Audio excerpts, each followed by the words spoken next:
திருப்பரப்பு அருவி மேல் பகுதி காட்சி. இங்கே சுற்றுலா பயணிகள் குளித்து மகிழும் அழகிய காட்சிகள். இங்கே சில சாமிகள் இருக்கிறார்கள், அவர்களிடம் கேட்போம். சாமி வணக்கம். சாமி, எப்படி புனித பயணம், சபரிமலை பயணம் எப்படி இருந்தது? நல்லா இருந்ததா? சாமி எந்த ஊர்? தருமபுரியா? சரி, தருமபுரி என்ன சேலத்துக்கு அந்த பக்கமா? சேலம், சேலம், தருமபுரி ஒரே லைன். அப்படியே இருந்த லைனாக போகும். அப்படி போகும்போது அடுத்து வந்து வேலூர் வருமா? அந்த சைடு. சரி சரி சரி. எத்தனை நாள் ஆச்சு அங்கே இருந்து கிளம்பி, ஊரில் இருந்து கிளம்பி? 3ஆவது நாள். முதல்ல வந்து சபரிமலை போவீங்க இல்லையா? அதுக்கடுத்து ஒவ்வொரு ஊராக போய் சுற்றுலா தலங்கள் போயிட்டு வரீங்க இல்லையா? அப்போ இன்னைக்கு வந்து சபரிமலை இருந்து வந்து முதல் நாள் கிளம்பி வந்து முதல் நாள் கன்னியாகுமரி வந்துருக்கு இல்லையா? கன்னியாகுமரி வந்து பீச் போனீங்களா? எப்படி கன்னியாகுமரி எப்படி இருந்து? நல்லா இருக்கு. இப்போ திருப்பரப்பு வந்து சாமிகள்லாம் குளிக்க போயிருக்கா? எப்படி இங்கே திருப்பரப்பு அனுபவம் எப்படி இருக்கு? நல்லா இருக்கும். பார்த்துட்டு இருக்கோம், ஃபுல்லாக பார்க்கல இல்லையா? சரி.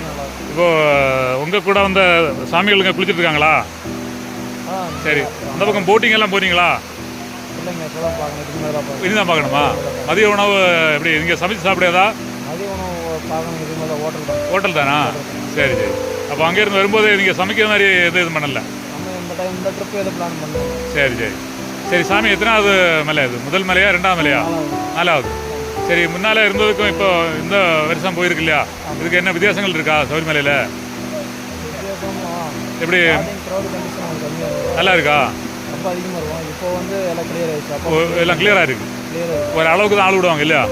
அப்படி தானே? ஓ, இப்போ சீராக இருக்கு இல்லையா? பிரச்சனை இல்லை.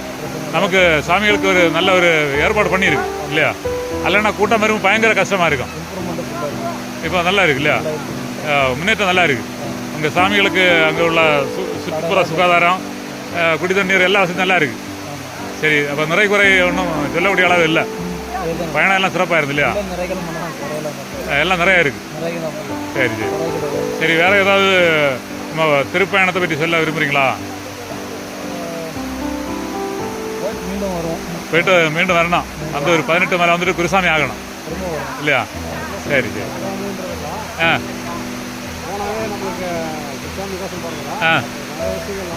நல்லா நடக்குது இல்லையா? மனசுக்கு ஒரு அமைதியும் ஒரு நன்மை நடக்குது.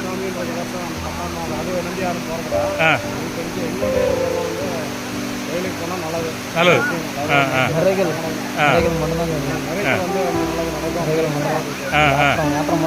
ஏற்ற மாட்டோம். குறை சொல்லக்கூடிய எதுவும் கிடையாது. எல்லாம் நன்மை தான். நம்பினா நன்மை. ஏற்ற மட்டும்தான் இல்லையா? 4 வருஷம் வந்திருக்கோம். 4 வருஷம் ஏற்றம் மட்டும்தான்.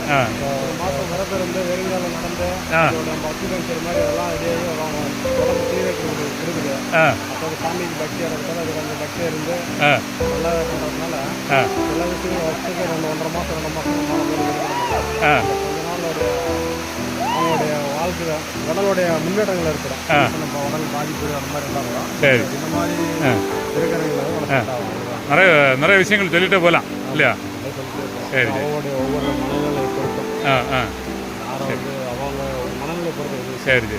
நம்புறவங்களுக்கு நன்மை நல்லா இருக்கு இல்லையா? நம்புறவங்க நல்லா இருக்கும். நம்பிக்கை தான் முக்கியம். தெய்வத்துக்கு மேலே அந்த நம்பிக்கை இருந்துச்சுன்னா நமக்கு எந்த பிரச்சனையும் கிடையாது இல்லையா? சரி சரி. சாமி, வேற விசேஷமான செய்தி ஒன்றும் இல்லை இல்லையா? சரி சரி. உங்கள் பயண சிறக்க வாழ்த்துக்கள். வெற்றி உண்டாகட்டும்.